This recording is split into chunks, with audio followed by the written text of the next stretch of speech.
possible. Right. Now that's big, sis, because I didn't even really know about you talking about a foundation. I know you guys doing a documentary and like a miniseries, but you saying that you're trying to start a foundation.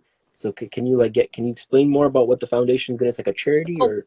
trying to open up like a youth center where we, like the after school program, teaching music, teaching them a coding class, teaching them construction, just We need that.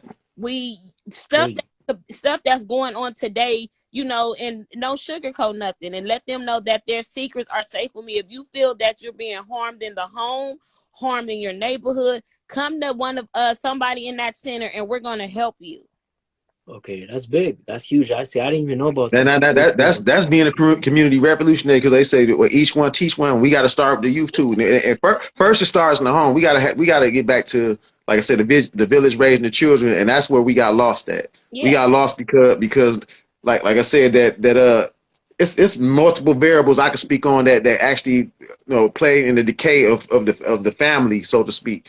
Like you want to talk about the welfare system. You want to talk about the drugs that were pumped into our neighborhoods, the way the white flight and the businesses. Because you can watch it, you can go on YouTube and they'll talk about how the white flight took place in Detroit and L.A., Philadelphia, New York. Like all the major cities had these major corporations going in there, and we had working class families. They started cutting off the funding for different businesses, so they started leaving and going to the suburbs. So the people had to follow those who can go, and then here comes the influx of drugs. We already know. We've been seeing it on how many movies have we seen? We've been seeing it on Snowfall TV show. We've been seeing it on American Gangster. Last night. Yeah. We talking about American Gangster, like when Frank Lucas was going to Vietnam and going over there and getting the heroin from over there and getting the ship back in the coffins and everything. My dad was in the Vietnam War. He told me, he was like, in his best estimation, he said that the Vietnam War was a police drug war, because they was over there raiding villages and getting keys of dope and weed and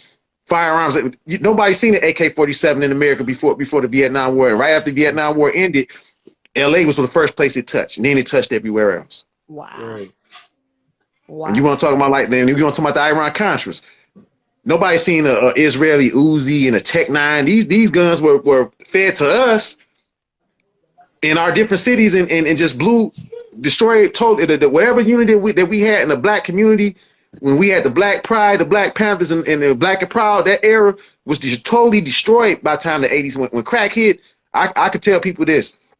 I remember being able, as a little kid, at my son's age, about 7 years old, being to ride my bike up and down the street and not being bothered by nobody. By the time I got 14 years old, that was over with. You couldn't even go outside without somebody shooting broad daylight, without somebody running up to your car trying to sell you crack.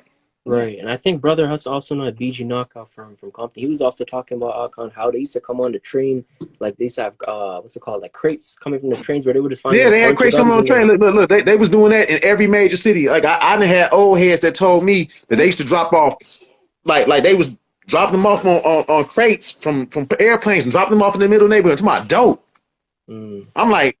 I'm like, are you serious? Yeah, they was really doing that. The government was doing that, and when you start talking about the government, that's kind of a two-fold situation. You make yourself, you put a target on your back, and you start talking about that too. Yeah, and it's crazy because all these things kind of lead back to what's happening is destroying the community.